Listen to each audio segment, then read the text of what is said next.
book is founded on Ephesians 2:10, that we're Christ's workmanship, recreated in Christ Jesus for good works that he created beforehand, that we should walk in them. So the enemy sent an assignment, obviously, to steal, kill and destroy my life and so many other lives.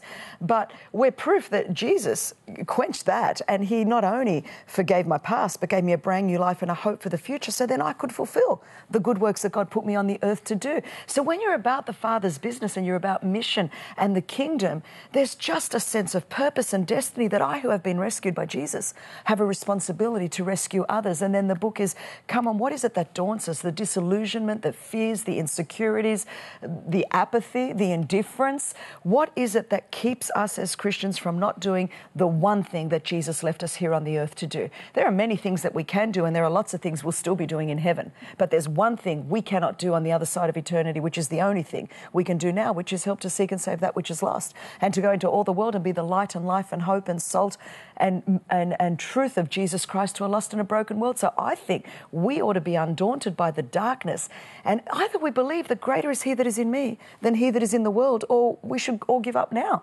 I actually am just old school enough to believe that we can do this, that with God nothing is impossible, that what's impossible with man is possible with God. And the reason I believe it is because it happened for me. And if it can happen for me, it can happen for millions of others. And then specifically in the book, I talk about my involvement with helping to rescue the victims of human trafficking, like we are at Life Today, and we're involved together to do this. And, you know, Jesus rescued me, and I remember, James, what it was like when I was being abused with no hope of getting out, of the torment and the screams going on in my head, wishing that somebody could get me out of this mess.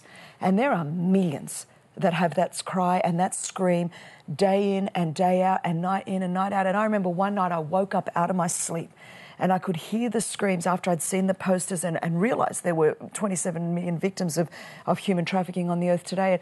And I just screamed. I said, we're coming to get you. We're coming to get you. And it was like, we have a responsibility.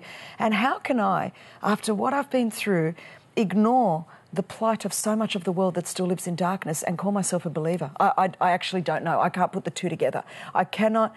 And Jesus says it, you know, all throughout the Bible, really, at the bottom line, faith without works is dead. Does our faith work or doesn't it? And the place it works is in a dark world.